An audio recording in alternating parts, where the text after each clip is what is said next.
everyone. Welcome to Knowledge and Nonsense. Hey, Mr. Perkins. Hey, Sharon Combs. Hey, happy Women's Appreciation Month. Yes, man. I'll take it. Say it again. I'll take it all. I'll take it all. Happy Women's Appreciation Month. Yes, give it to me. And for all of you out there, International Women's Day is today, March 8th, and this is Women's Month. So let's go. Let's go. We've made great strides as women. Hey, you know what? We can vote now. So we've made great strides. We're able to work. And so along with that, one of the things that is a big challenge is work-life balance. It's a challenge for everyone, but it's also a challenge, for women to juggle some of the roles, some of the expectations and things like that. But before we jump into that with our guests, we have some dynamic guests today. I want to remind you some of the things that are happening. For those of you in the sterilization industry, hey, remember to register if you're going to the annual conference for HSPA. Remember to register. You're going to the scrub ball. Come on, scrub ball. Remember to register for that as well. Also, to submit your CEUs. If it's about that time and you don't want your certification to lapse, submit your CEUs. If you're a CBSPD, you have to have 5 years worth. Don't you wait till the week of, because that's problematic for everyone involved. And the last thing that I wanted to say, for Women's Month, I want to encourage you to do something. Maybe there's a woman that inspired you. Maybe, there's a woman you thought of. Maybe she didn't inspire you, but you're just wondering, like, I wonder what happened with her, and you lost touch. Reach out to that person. Let's keep those relationships going. So I had a lot to say there, Dwayne. What's going on in your neck of the woods? That was needed. And listen, to the women in your family, your circle, turn to them and tell them eye to eye, without you, there's no me. And that's a fact on so many levels. On so many levels. We gotta pay respect. This is one of the holidays that we truly don't know how to celebrate, right? We think about Christmas, you get an image of a present. 4th of July, fireworks. Thanksgiving, turkey. Mother's Day, Father's Day, cards, flowers, etc. How do we celebrate Women's Appreciation Month, right? So we have to create some new norms. Yes. Change the dynamic. Come on, even down to making appointments. You think the doctor's appointment just happened. No, someone set that appointment. That's right. So I'm excited. We have a lady with us tonight. Her name is Chrystal Bernard. We have another dynamic individual. Her name is Eboni G. And I'm excited about them joining us so we can talk about work-life balance. In a time coming out of the pandemic, many of us have talked about self-care. What does it look like? We're coming out of a time when everybody was working 80 hours, 60 hours, okay, maybe just 50 hours, but that's still a lot of hours to devote to to work. And so what does that look like? What is work-life balance? We're going to get into those things. I'm going to hush now because I'm just so excited about these women joining us and where this conversation goes. You know what to do, folks. Share this video. Share this video. If you have a question, put it in the comments. If you have a comment, put it in the comment. If there's something you want to say, but you don't really want your name attached or you're just a little uncomfortable with it, no problem. Text that to 214-717-5921. I'll get it right here on the mobile. I'll read it. No one will ever notice you, and we'll get a response for you. You ready to get this party started, Mr. Perkins? Hey, and Knowledge and Nonsense audience, welcome to Brilliance. Let's do it. Welcome to Brilliance. Let's go.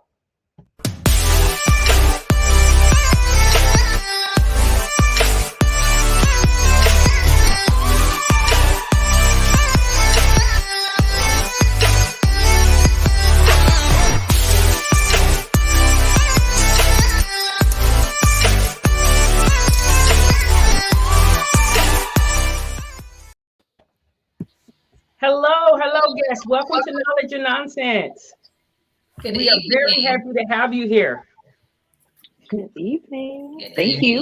Glad to be here. Yes. Who we have with us today? We have Eboni G. She's a time management and implementation strategist. She's a speaker. She's an RN. And she actually helps individuals with time management. She understands the work-life balance. We also have with us Chrystal Bernard, a CPA, business owner, organization runner, coach, mentor, parent. And so again, she understands the work-life balance. And so we are going to just hit them with so many questions. Bring them, guys. Bring them. Don't be afraid. Bring the questions. First thing I want to talk about, the balance. When you hear work-life balance, balance is a noun and a verb.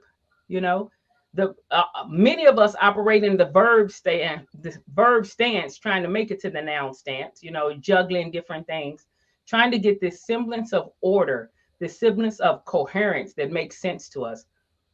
Chrystal, when you hear the word balance, what comes to your mind right off the bat?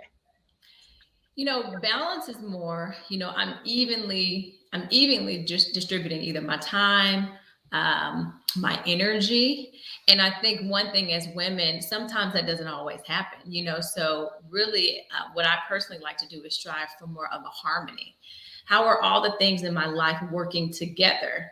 And then that really determines what I'm going to give more time, what needs more of my energy, maybe my really high hours of energy, which I want to talk about later, versus a balance, right? Because when we think about balance, it seems like I have to be here, and here, all at the same time, versus if I focus on more of just having a harmony, and as long as everything is flowing well, everything gets done. I love that. I love that. Eboni, when you hear that term like balance, I have to have balance, work life. What readily comes to your mind? Like Chrystal said, harmony, I use the word harmony versus balance a lot. But for me, and just how I think and how I process things and how I help people, consistency. I think consistency, because a lot of times you're not, like Chrystal said, everything is not going to be 50-50. I'm not 50% mom and 50% business owner and 50% for myself and, 50% for all of these things. One day I'm 60-40, one day I'm 30-70. So for me, it's about being consistent in what I'm doing. In my work, I make sure that I'm scheduled properly so I can be consistent and focused when I'm there. And when I'm with my family or with myself, that too, I'm consistent with, because I've worked out my time to be fully present in that moment at that time. So consistency comes to mind for me. All right. When we talk about the noun part of balance, it says it says a distribution. It doesn't even say even. It just says a distribution. Webster's dictionary, guys, it says a distribution of weight so that someone or something can stay upright and steady. Right now, things are going on. And well, you know what, Luane? I have so many questions. I'm ready to rapid fire, but you part of this. So you come on, Luane. You know what? I think of balance as being an action verb, actually, because it's like seeking or having, working toward, or a gain of, right? I don't think it's a static state of being, right? I've never, me personally, I've never found total balance, right? I've always, to Ebony's point, 60-20, or 60-40, 80-20, always trying to achieve that state of balance. So I think it's always going to be somewhere centered, Sharon. I've never met in my lifetime thus far any scenario where things are perfectly equal. That's perfectly equal. Have you ever? No. I've tried to have balance, and for me, where some people do spreadsheets, I'm probably pie chart, and I just look at colors. That's the best way that I know to be organized. And it's like that pie over there has had no attention. Like that slice has had no attention, and the color helps me. But no, when I'm working on a project, sometimes I really may be 85% just all project, and then when it's done, I may be 85% all beach. And people may not understand that. They're like, well, how can you just be gone for 4 days? You're gone every quarter for 4 days. Well, that's okay, because also during that quarter, I may be somewhere, doing these extended hours. So my life doesn't fit into the neat little blocks. I wish that it did, but it doesn't. So it's interesting you said that. So, Chrystal, what are some of the indicators, right? What flags jump out to know, hey, you know what? Time out, time to reset. How do you let us in there? What are some of the indicators? Well, I think knowing you and your expectations and being realistic. okay, is it really realistic for me to be working 60 hours a week and I have maybe small children and I have all these different projects going on? Probably not, and like Sharon, I love how you said, you speak in pie charts where I speak in rows and columns. I'm an Excel lady. But, if I think about it, if I'm exerting myself too much, if I'm really getting exhausted, and as women, sometimes we do that. We're going. We're giving everybody all the time and never really having that time to just sit and just woosah. Oh, that's a key indicator.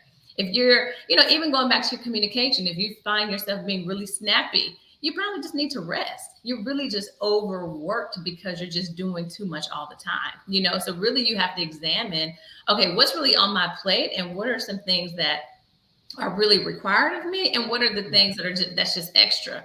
And maybe this just isn't the season for all those extras. And I have to be realistic. I have to be realistic. Maybe it's not my season to be the PTA president. And I got little babies at home, or maybe it's not my season to lead this particular project if I have so many other things that require more of my time. Something that, I really stick to is called the energy budget. And so I will essentially map out the highest times of my energy throughout the day. And then those very productive, creative hours, I can get stuff done. So that's the time where I'm going to spend, maybe I'm working on a client that just requires a lot of brain power, have to do a lot of research. That's not the time that I'm going to spend paying bills, right? Like I really have to examine, am I using my high efficient hours for something that requires that level of activity?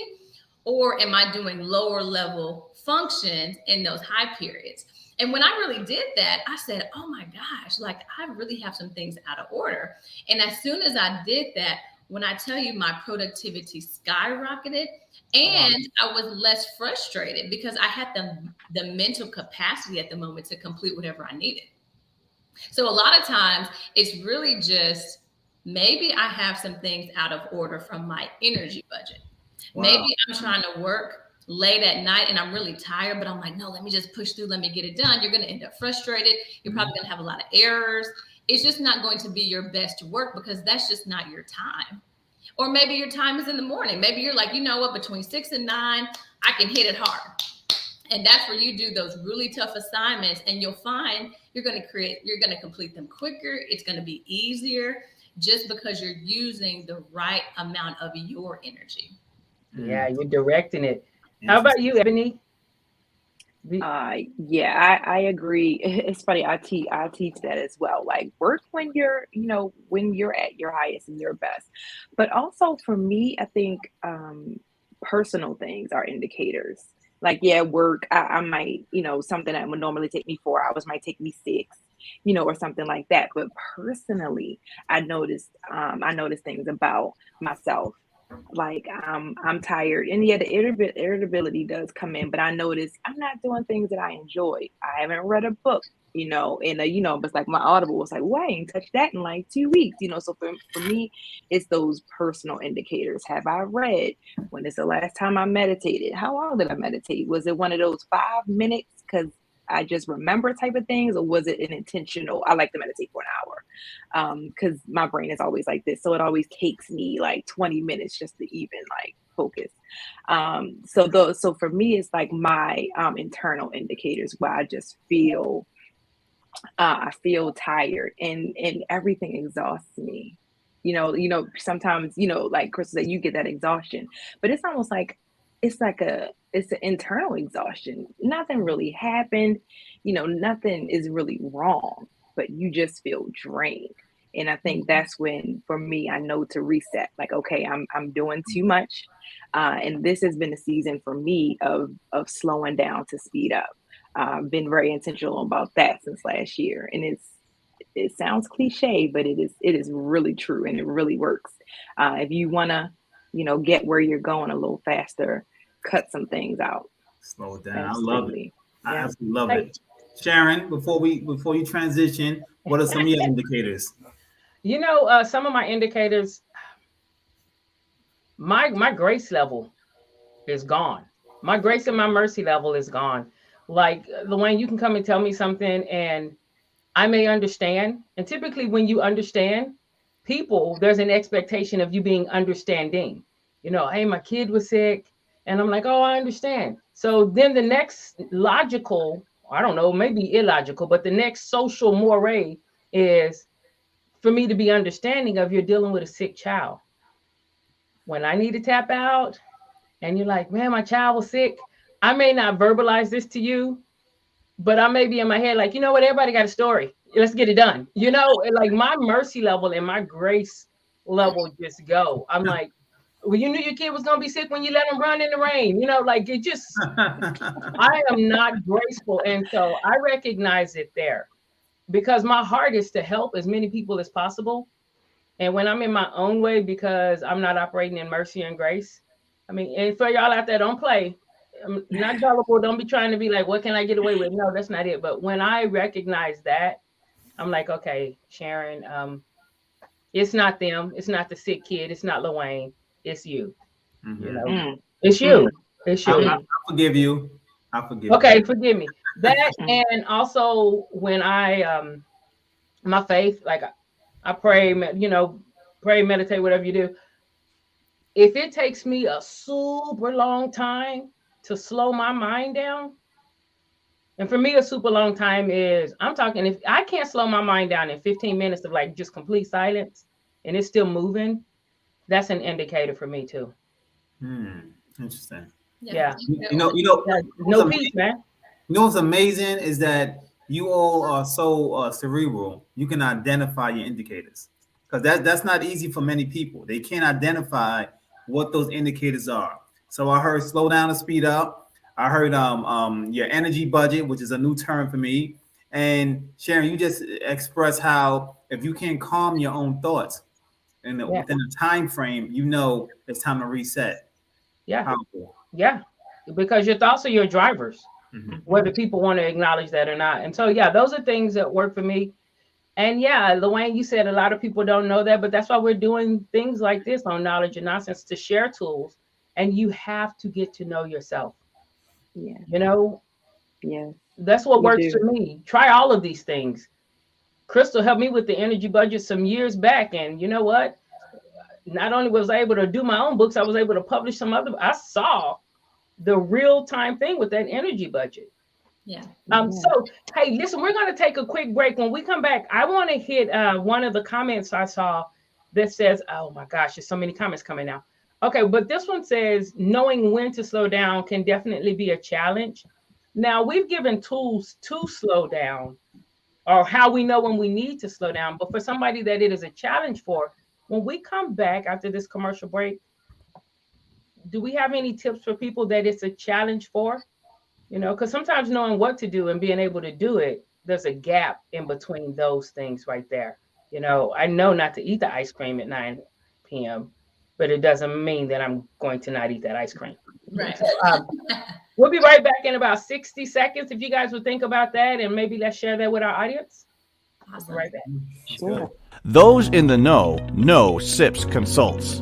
SIPS Consults is hiring. Confident, competent, and consistent. Starting as a consultant and a volunteer, SIPS has grown into a dynamic group of stellar sterile processing professionals, offering excellent benefits, 401k, and consultant in training program.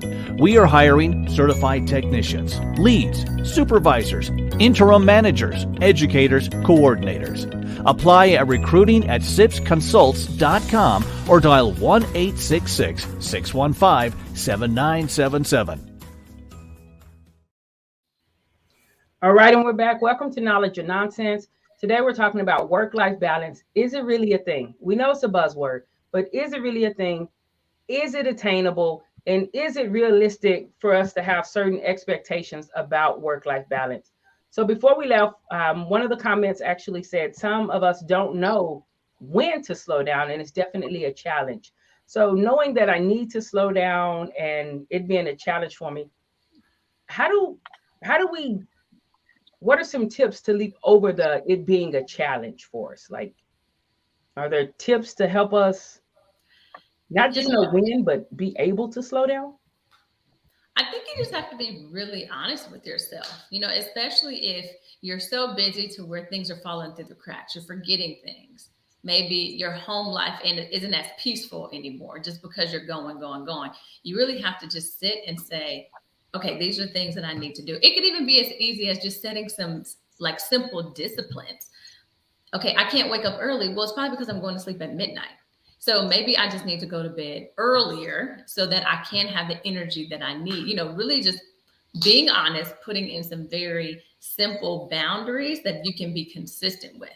I think that's super helpful. I think also something else is delegating, especially as women. We can try to do it all, but be totally exhausted, and to the point to where we're like, okay, well, I don't know what to do because I have so many things on my plate. How do I know what to let go of? Well, if you can outsource it and delegate it, do it. And because now technology has made things so much more easier and affordable, you know, like groceries. You know, years ago, you know, only really the super elite could have groceries delivered. Well, now we can just get on the app on Instacart and have our groceries delivered for us. So, wow, that took something off my list. You know, especially if you have kids, you know, get them to help around the house, you know, so it's not all on you. I have 4 kids and they all do something, all of them, even the baby. She's starting to get help with the laundry and help with things. You know, I think as women, we just have to delegate. So what I would say is start with delegating at least one thing per day. Start with one thing per day. What is it? It's my groceries. Is it somebody else doing the laundry? And not saying you have to pay someone in the house doing the laundry. Start with delegating one thing and then work up to it, up to delegating more. Eboni, what are your thoughts there?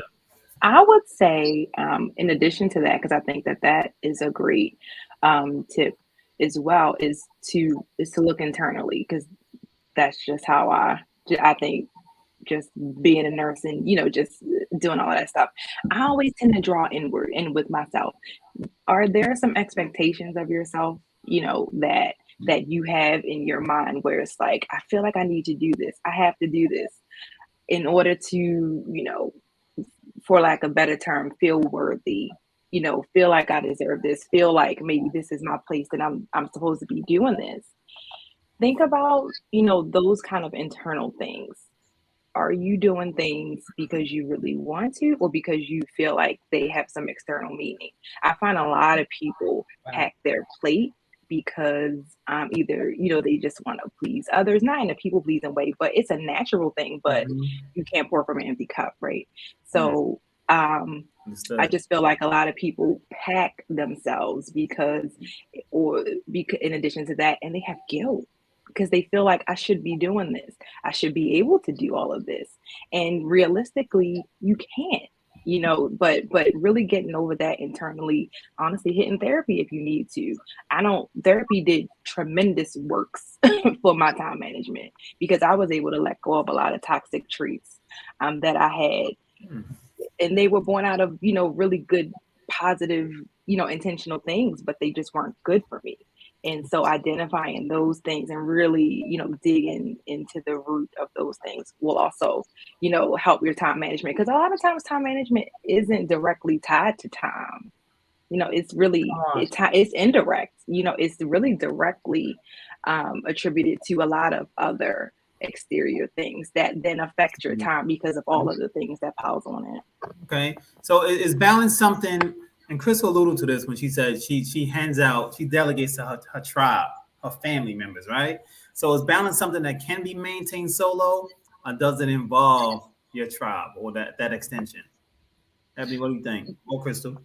Yeah, I mean, like I said, you know, even in delegating like your groceries or delegating, you know, and again, everything now is a lot easier than it was before. So we can easily delegate. It's just a matter of, what am I delegating? And again, I would delegate the things that I don't want to do. I hate grocery shopping.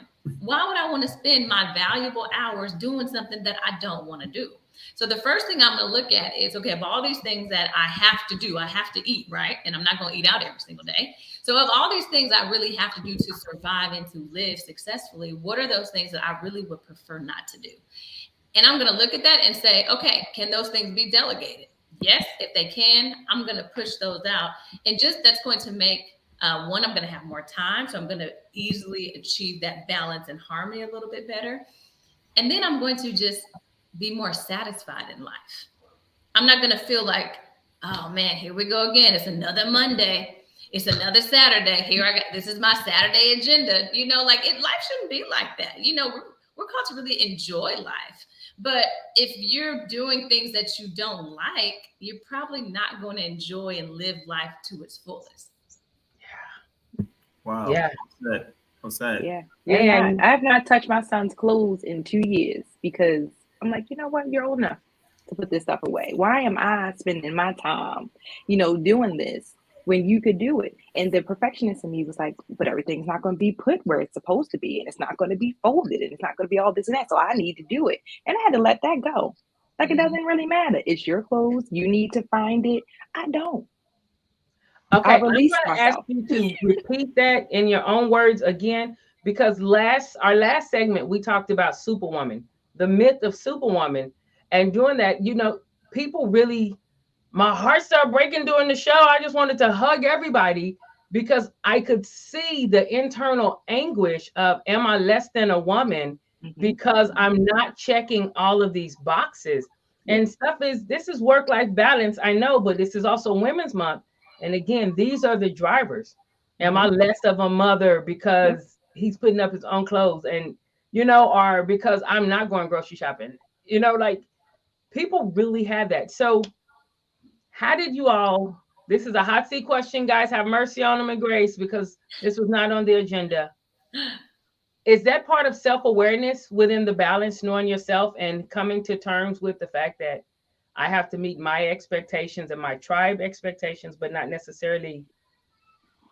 Okay. I don't know if I can make the question more clear than that. So, Dwayne, you ready to get into? Okay, I'm sorry. It's exactly what you said. I really, for me, I found that I built myself into a box that I didn't want to be in anymore. And I was grateful for my husband. I was grateful for my family. I was grateful for my life. But what I built, I outgrew, but I was still in that box. I was scared to outgrow that box. I was scared to get a new box. I was scared to see a new vision. I was scared to live a new life. And you just have to make that decision. You know what I mean? Like, it's nothing else you can do. Because I felt anguish about it. And I'm like, I don't know what to do. But I did know what to do. I just didn't know what the consequences and effects of doing it was going to lead to. But you just gotta, it comes a point in time where you have to set yourself free. You have to live for you. So Eboni, you're an RN, a speaker, an entrepreneur. How were you able to get to that point and prioritize? Because, our audience who knows healthcare hours are differently and different stresses and different external impact. How did you get to that point? Sometimes you have to reassess whether that position is the right position for you at that stage. I know Chrystal mentioned earlier about seasons, and I'm a big believer in seasons of time and periods of time where things served you before, but maybe in your present, they're not, to be that same way isn't serving you any longer. You have to elevate in order to move to a different place. So I think I would say to that is you just have to reassess if where you are is something you still want to continue to do, and does that align with what you ultimately want to do and be. Yeah, that's good. And I think, LaSharon, point to your question about, I think in general, you have to be okay with the harmony created in my house may not be the same harmony that is created in somebody else's house, and knowing what works. So a lot of people may think my husband cooks more than I cook, but it works for us. It works for our family. It works for our schedules and who gets home first and to feed the kids and put them in bed and whatnot. And other people may look and be like, what? You don't cook every day for your family and your husband? Nope, I sure don't. And I'm A-okay with that. So I think just knowing and having that self-awareness of, hey, what works for me may not work for you. But again, as long as that harmony is there and everything is getting done and no one's overwhelmed or overburdened, then we're good. Yeah. Yeah. And you're giving yourself the grace and the permission to say, I don't have to do that. Yeah, I don't have to do that. We don't have to have a full course meal. You want to make that hamburger helper? Absolutely. Yeah. Or if you want that cereal, cool. So Chrystal, as a business owner, a coach, a parent, author, friend, wife, the accolades go on and on. How do you maintain that sanity? So once you achieved it, is you won the race, got the ribbon pop. How do you maintain it? How do you maintain the sanity? Delegating is key. I try to delegate as much as possible, and knowing that if I can empower the people around me, whether it's my family and helping them take on responsibility around the house, if I can empower my accounting team, if I can empower people at church and, all the things that we do, then they too become empowered, and then they too empower other people. But if I try to just hold on everything, it just makes me exhausted and, nothing really gets done. So I think really empowering people through delegation has worked really, really well, and has helped to not just sustain, but to increase as all those different channels have grown. Yeah. Hey, let's do this. We're going to take a quick commercial break. And when we come back, because we've gone over some tips, some indicators, so you can know, hey, maybe I do need a reset. We've also kind of just let you know balance isn't a box to be checked. It's what it looks like for you. And so there's some tools there, some tools to help you woo-saw, shall we say, or get things more in a semblance of harmony or cohesion. You guys both supported that term. But let's do this before we come back. I would like for us to talk about, we talked about what we do. How does it work with a tribe? Is it something that is best maintained solo? Is it something that's best maintained with a tribe? Or does this cohesion and everything work best in tandem? And this is an opinion question. So, it is a way, not the way. But let's talk about that, because some of us are single, some of us are married, some of us are doing it solo and our back is against the wall. So we're like, I must maintain my time. And some of us actually have a tribe that's like, hey, listen, how can I support? How can I get in where I fit in to make your day better? So when we come back, can we talk about different ways, if it's one, the other, or if they work in tandem? Long question there, but I hope everyone got it. Okay. Awesome.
Welcome back. You're watching Knowledge and Nonsense with myself and Lorraine Perkins. I'm Sharon Combs. Our guests today are Chrystal Bernard and Eboni G.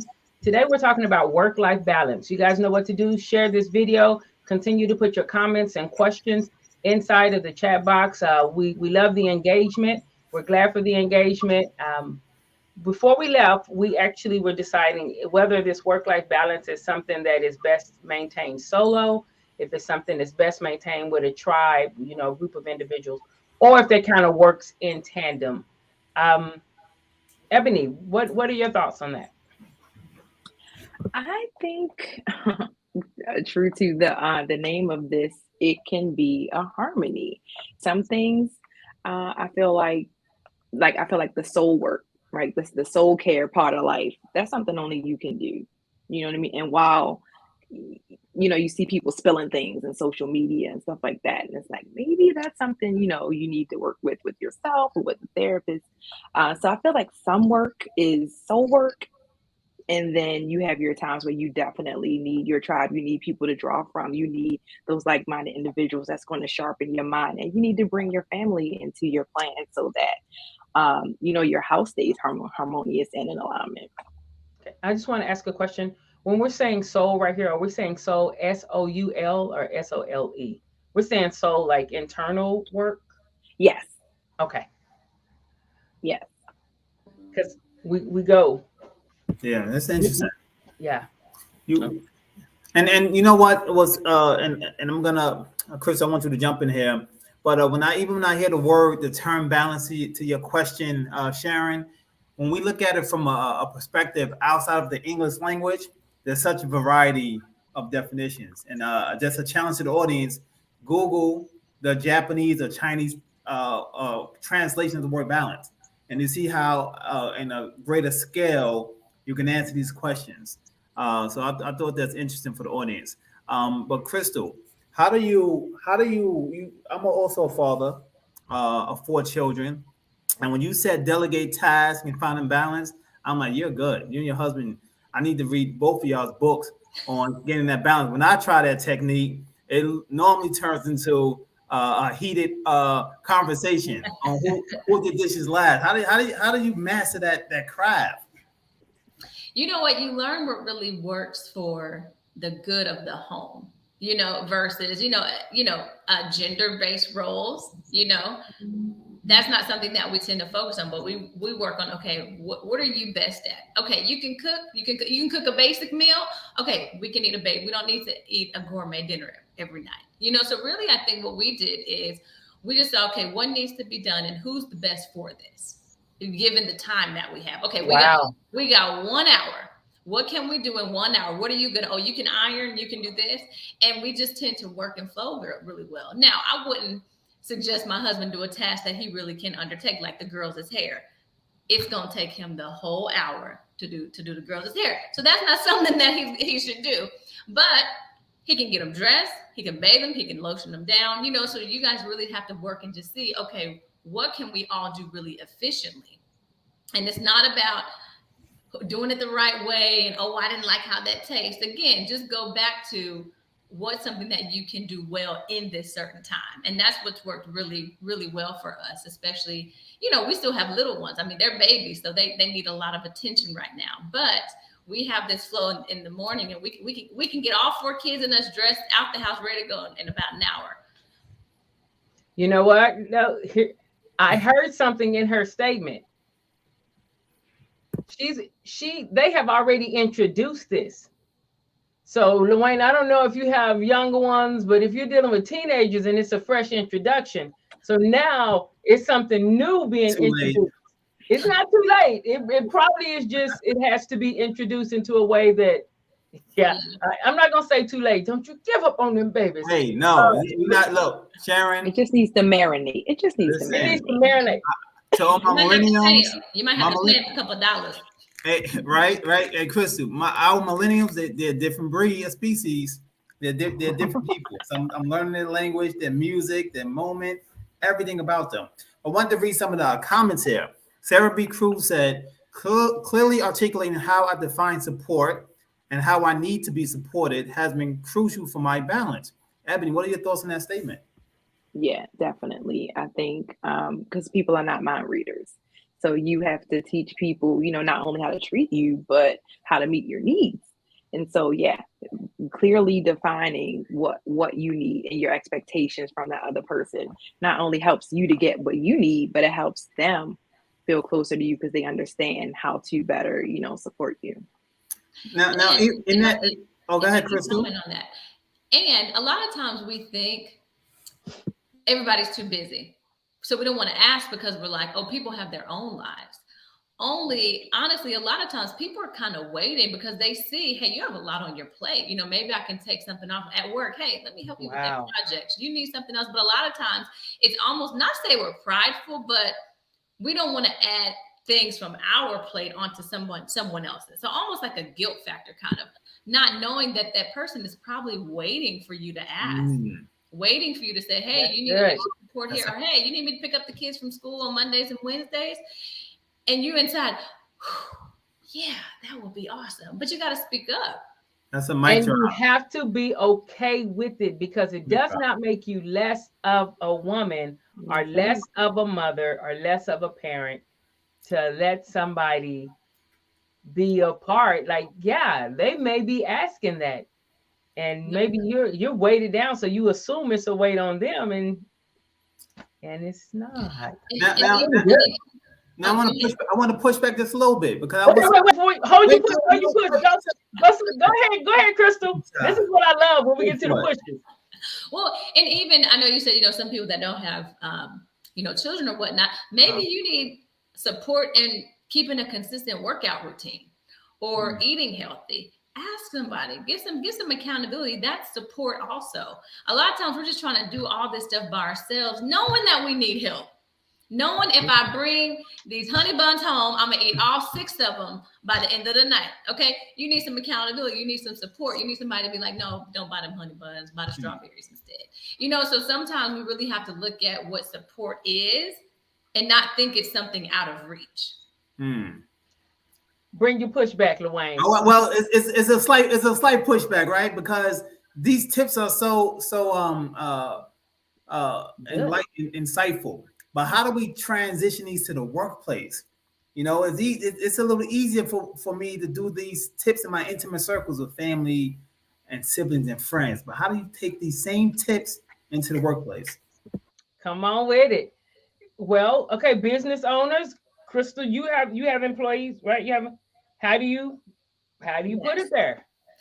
So we're a team of 5 now, and again, delegating where you can, asking, especially if you identify some talents on your team, like, oh man, you're really good at presentations, and some people just have that creative feel. You just give them a vision, and they just like, poof, they just make it happen. Identifying different people's skill set and not necessarily focusing on what they can't do, but what can you do really well. And inviting them on, hey, you want to work on this project with me? Or, oh, I have a lot of things going on, but can you help out in this manner? But again, helping out. And it's all the same at the end of the day, whether it's your intimate circle or your work life, you're really just seeing the best in people, their strengths, and allowing the delegation in those areas. You're not going to give someone who speaks in rows and spreadsheet a pie chart. I'm going to look at you and be like, I don't do that. I speak in Excel and you gave me a paint. Yeah. That's not me. But you give me an Excel file, I'm going to make some macros. It's going to be looking real good. It's going to be looking like a whole new project. So I think, again, just identifying what people are really well at and not being afraid to ask for help, but collaboration. Hey, let's collaborate on this. Interesting. I agree. Okay. I think also too, and I feel like, I feel like I always go internal, but for me, it's the awareness. It's the awareness of, I feel like you're good in that, but are you confident that you're good in that? And also just really supporting people to bring out the best in themselves. Because sometimes people don't even really know, that they might shine in something. Because again, self-confidence issues, self-esteem issues. So definitely bringing it to work. I feel like, or just awarenesses in general, it's really important, as well as setting clear expectations. Letting people know exactly what the vision is, exactly what you're expecting them to do. Because sometimes a lot of people don't want to help because they feel like the expectations is 1,000 things when really you're only asking for 5. So just letting them know, like, look, this is what I need from you. All right, cool. I wanted to share this part with that too. I love all of that. Whether it is with your intimate circle or professionally, whether it's personally or professionally, you guys know I'm a human behavior consultant. I am a fan of understanding personalities, not just yours, but the individuals you're also working with, so that you don't internalize something that is just a personality. You don't take an insult where it was just a personality. Like, no one even knows you insulted. You hide over something and no one knows that you've been wounded because it was a personality. So there's something that we need to look at, which is time for implementation. For some of my people who are like, hey, let's have fun. You're around a bunch of people. You like everything to be fun. Like, let's go. If I say, hey, I want to go to the zoo, you're like, let's go. Okay, that's like half of personalities. The other half would be like, okay, well, when are we going to go? What's the cost? Who's going to drive? How are we going to get there? They want the structure of the thing. And so you have to give time for implementation. If I am the person who's like, I'm going to go to the zoo, hey, let's go, and then something else comes up, I'm ready to do something else, And I'm like, well, nobody wanted to go to the zoo. No, you didn't give the information. Like it, everybody may have wanted to go to the zoo. I don't know if that's making sense, but I'm saying like, so professionally, that works as well. You have to have an implementation time. Change takes time. There's a change, and then there's a transition for that change to be implemented and then established. And so, as far as work-life balance, that's why like people want to lose weight on New Year's. By the 11th, no one is going to the gym. You haven't even allowed it to be established or implemented. Okay. Go ahead, Dwayne. I said, Dwayne, I see you thinking. Bring it. Let's do it. Hey, listen, I love this conversation. This is what keeps me up. When you already have allocated your time and you're on a journey, you have those goals for the gym, you have those goals to get that report out. How do you handle the pop-up circumstances? You already set, something pops up or someone pops up. How do you manage to do that while still trying to achieve the work-life balance? Chrystal. Oh, and that happens all the time, because especially in my industry in accounting and tax, everybody's issue is a priority at that time, right now. I need you to call the IRS for me right now, this minute. So how you do that is time blocking. Okay, I can only make those type of phone calls during this time. That's worked really well because otherwise you'll just be bombarded. And again, it goes back to the energy budget. So I'm not gonna take calls during my high energy time because I can take a call anytime. We can call and discuss different things, but if I'm doing that at the wrong time, I'm taking away from my productivity and limiting those calls in this manner. Limiting people, because people can tend to talk and talk and talk. But when you set that hard boundary and really setting the stage, hey, it's so great to hear from you, but I'm going to have a hard stop in 10 minutes. It lets people get straight to the point versus kind of going around. How are the kids? How is this and that? Okay, they're great, but I got a hard stop in 10 minutes. So I think you really have to monitor and direct those pop-ups. Otherwise, they'll just keep popping up. And you'll look at the end of the day and be like, I got nothing done. I got absolutely nothing done. But if you direct the pop-ups, you just give them a little time block and you hit as many as you can. And then whatever's not a priority, it just rolls into the next day. Interesting. You see, she didn't say a pop-up pops up. I might just delete it. But she said manage it. Eboni, how do you manage those pop-ups? You just delete, block them, and run? What do you do? I might do a little bit of all of them. I think it depends on what the pop-up is. For me, I prioritize them. So if it's something that I feel like I have the capacity to do, and I can fit in and maybe move something that is less of a priority to me, then I'll do that. If I feel like it is not important and it can be, tabled for another time, I do that. I just really go with the priority of it. Interesting. So let's do this. How do we say no? No. Oh, that's so good. Just like that. And that can be really hard, right? Yeah. Because I think naturally we want to be a part. We want to do that. We want to be helpful. But at the end of the day, if I just don't have it on my plate, I just have to say no in a nice, graceful way, right? It doesn't have to be just a hard no. It can, but just knowing, okay, really, before you even answer, do I have capacity for this, or is this going to make me exhausted or take me over the edge? And sometimes it has to be a very quick assessment, right? Especially if they're waiting for you and they're looking at you and you're like, oh, think. Yeah. My quick thing is, am I, by saying yes to this, saying no to myself, or saying no to something that's important to me? If that answer is yes, then my answer is no. Interesting. Okay. I always want to help people, and I just feel a lean in right here. Go for it. We're going to do this popcorn style. Let us share with our audience. Hey, and audience, I always want to say this too. Let me make this real clear and real plain. We may be here now, but like, we totally understand the struggles. We totally understand the internal guilt and the sweat, because what if they're mad at me? What if they don't like me? What if they don't do it right, and something is lost? I mean, all of those agonizing and anxiety producing thoughts, I'm sure everyone on this panel has had to navigate. So this is not, we have no problems. No, we have adversities just as well. But what I would like for us to do now, panel, is it is hard for people to say no. So can we just popcorn style say no different ways?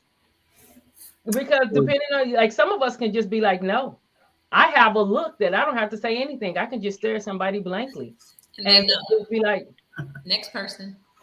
Yeah, no, I just sit right there, and it almost becomes uncomfortable, but I'm not going to jump in and insert myself or start pulling out ideas of what I can do, because then I'm taking ownership. So can we popcorn style just some different ways to decline, to say no, to decline, you know? Who would like to go first? Look, I don't mind. And look, you got to put on your, some of my strengths is sales, right? So to salesperson, and no is power, right? And no, you learn to love the no's and you convert it to your edge. So no just simply means not right now. You know, I don't think no is finite, right? It's just not right now. But not right now can be infinite. That's the catch. You can use a not right now forever and a day, but no is finite.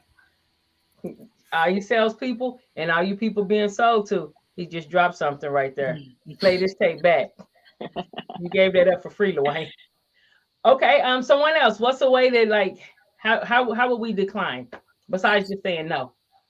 Something that I've said recently is I just don't have the capacity right now. Yeah, just simple. I leave it at that, and they say okay. Okay, Eboni.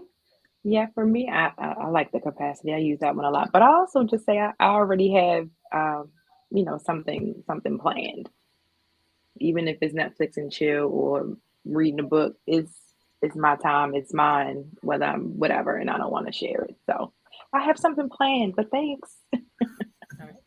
I use something. Thank you to Jelena Simpson Consulting, John Maxwell. Look her up on LinkedIn. I use the yes and. Professionally, I'll say yes and, like, yes and what would you like for me to not do? Not to pause doing. Yes and what would you like not done? And I try to make sure that my voice is warm, the frequency of my voice, so that it's not aggressive. But I'll be like, yes, and what project, what would you like not to be done, for if this is going to take it there? Or so I'll do that. I'll say schedule conflict as well. Somebody else, what's another way to say no? Y'all, we're giving this to you. You can jot them down or you can come back and look, because, if your heart starts beating real hard when you have to tell someone no, here's some things you can practice. And you can practice in the mirror. I don't care if people laugh at you. Trust me, It helps. Get used to saying the word no. Mm-hmm. Oh, we can't hear you, Luane. You're muted. I said my mother is a master at nonverbal no's. Like, she will give you one look and the scale of that no, period. Without saying the word. Eboni, can you relate? She'll give you a look, and she's stopping traffic, shutting shop down. One look, nonverbal no. So I'm from that era as well. All right. Anyone else have a different way that you decline? No, I'm just not able to do it. I mean, I'm pretty straightforward.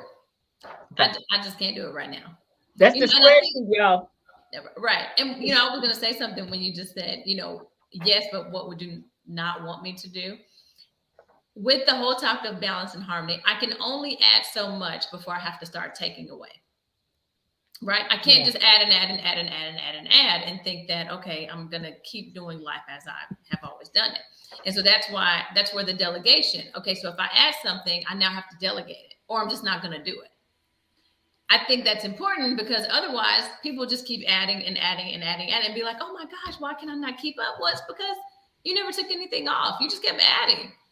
If I have a plate and I keep adding food, eventually something is going to fall off if I don't eat it, or if someone doesn't take something from it, right? Mm-hmm. So same thing, work life, home life, any type of life, everything. I can't just keep adding. If I keep adding, I have to take away, or I have to delegate it in some form or fashion. Sarah puts no. I love that. Sarah puts no can feel like FOMO. My people out there, it is Women's Month, but this is for women, men. kids, grandparents, everyone, don't let FOMO jack you up. Get away from fear of missing out. If there's an outing and you are tired, stay home. You know, like you don't. Yes, no can feel like FOMO. It is not FOMO. Okay, I have more questions, but I'm just going to do these. I want to do some of these comments. And let me put this comment up here too, because this is the last question that we're going to answer.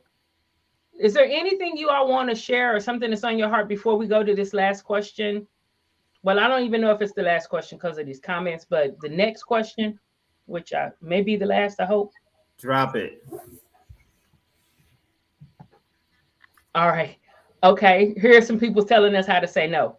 Which of these would you like to prioritize to get done? That's a good one. That's a nice one. Yeah, Essence. Love nice that. One, Essence. That's nice. I'm using that tomorrow. Alexandria. I love that because it puts the ownership on the asker to understand the gravity of the ask. Wow. Yes. Yes, indeed. Professionally, I've learned how to say no, but it may not even be a no, but it puts it back. What Alexandra saying, I've learned how to ask for the email with the details. And I used to feel bad about that till I studied personalities and realized there's a whole personality that's just full of questions. So I just put it back. And if that person is unable, if they don't know enough to put it in the email, what do I look like running around trying to figure out what they want done? You know, so that helped me. Indeed. I met a manager today who can say no in 5 languages. Tiffany Watts. Many times when we say yes to others, we are saying no to ourselves. Yeah. No can feel like FOMO when you're not used to doing it. Okay, so let me do this last commercial as I stop banners and things from going on. And when we come back, we're going to answer this last question. We only have a few minutes left. So if y'all have something to say or a question or a comment or whatever, you want to give kudos to our guests, please go ahead and do it now. Both of these guests are on LinkedIn. Please connect with them. Please follow them. Yeah, that's pretty much all I have to say about that at this time because I'm doing 2 different things right now. But yeah, we'll be right back after this commercial.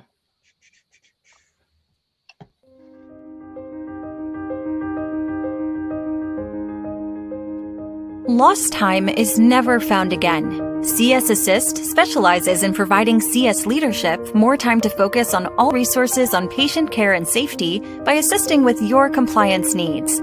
We understand there are many departmental recommendations and even more regulatory compliance mandates to adhere to and to follow.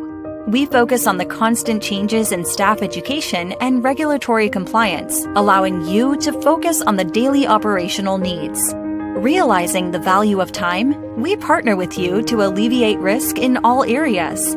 CS Assist offers a variety of support packages that includes everything from CSPD-specific policies and procedures to fully customized service readiness plans. For more information regarding retainer options, our qualitative reporting tools, or our online documentation, call CS Assist at 1-833-CSP-ASST. That is 1-833-277-2778. We look forward to speaking with you.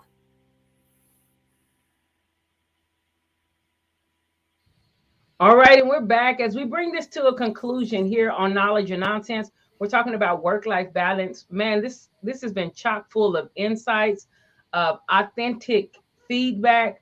And listen, go through the comments, replay it. Subscribe to us on YouTube and follow us on LinkedIn. Here is the question. Somebody's put they hopped on late. Preach. Dropping knowledge and trust right there. Truth right there. What would we say to, and I put heroes, but you know what I mean, women heroes. That's kind of obvious. What would you say to heroes who are desperately trying to hold it together, handle responsibilities, and still remain grateful, who will hear this? Who may be at some part of their journey right now? What would you say to them? I'm going to let Lil Wayne go first because I want look at Chrystal. Crystal's like, I got it right here. I got it. I'm ready to go. I see it. You're holding it. Okay, well, whoever goes, it's fine with me. Well, I'll be super quick. Slow down. Look at that person in the mirror and take care of him or her. You know, you matter. Yeah, Amen. You matter. Yes, You here, matter. here. absolutely. You matter. We weren't designed to do it all. We can do it all. We can do it all. But to live the successful life, we've been given community in our professional lives, community in our home lives, family wise. Use the community, use the people around you. That's what they're here for. You can't do everything by yourself, otherwise you will be exhausted. Holding it together doesn't mean that it's being held right. So let's examine what's being held to see if it's actually being held at all, or if it's barely being sustained. Or choked out even. You know what I'm saying? Can't even breathe. Mm-hmm. Wow. How about you, Eboni? And I would say, first of all, don't be afraid to put everything down and pick things back up in your own pace and in your own space. And don't be afraid to leave some of those things on the ground if they just don't fit and align with what you want. Give yourself, the grace to change your mind. Maybe what you thought you wanted or decided in the past isn't what you want now. And so I really think just not being afraid to change and to develop into what it is and who it is that you really want to be. Excellent. Yeah, Excellent. we received that. Thanks for that. Thank you. Thank you both, all three of you. Thank you guys so much for being with us here on Knowledge and Nonsense as we talk about work-life balance. Those of you who've been in the audience listening, sharing this video, those of you on LinkedIn, go ahead right now and just follow the page on LinkedIn. Those of you on YouTube, please subscribe to us on YouTube so you can be notified. We're always going to bring something to vet, whether it's knowledge or is it nonsense. Is your idea of balance, is this nonsense? Are you holding yourself to an unrealistic standard? Or maybe there's some knowledge. Maybe we've been able to share knowledge with you today. I just want to let you know what Tony says, thanks too. It's been great insight. Thank you guys so much for joining us. If you are struggling with this, male or female, I know it's Women's Month. I don't care, age, whatever, creed, blind, crippled, or crazy. I don't care. If this is something that you are struggling with, please do as they've said today. Just take a breath, find out the indicators, find out ways to implement some of these tools and tactics like the how to get there, and give yourself permission to do it. Give yourself permission to do it, because if you're always burnt out or you're so tired, I guarantee you that's going to affect your health and all the things you're struggling to hold on to. If your health is challenged and you don't have health, then those things are going to fall by the wayside anyway. And the people who love you and care about you are going to be so sad and so heartbroken that you're not able to function at the capacity that you were because of maybe an unrealistic expectation or unspoken need. So please communicate. Y'all take care of yourself. God bless. Be kind to somebody, not for wealth or fame, but because it's a really good thing to do. Ladies and gentlemen, that's it. Thank you. That's it. I want to say thanks again, guys. It's 9:04, so we're going to go ahead and get out of here.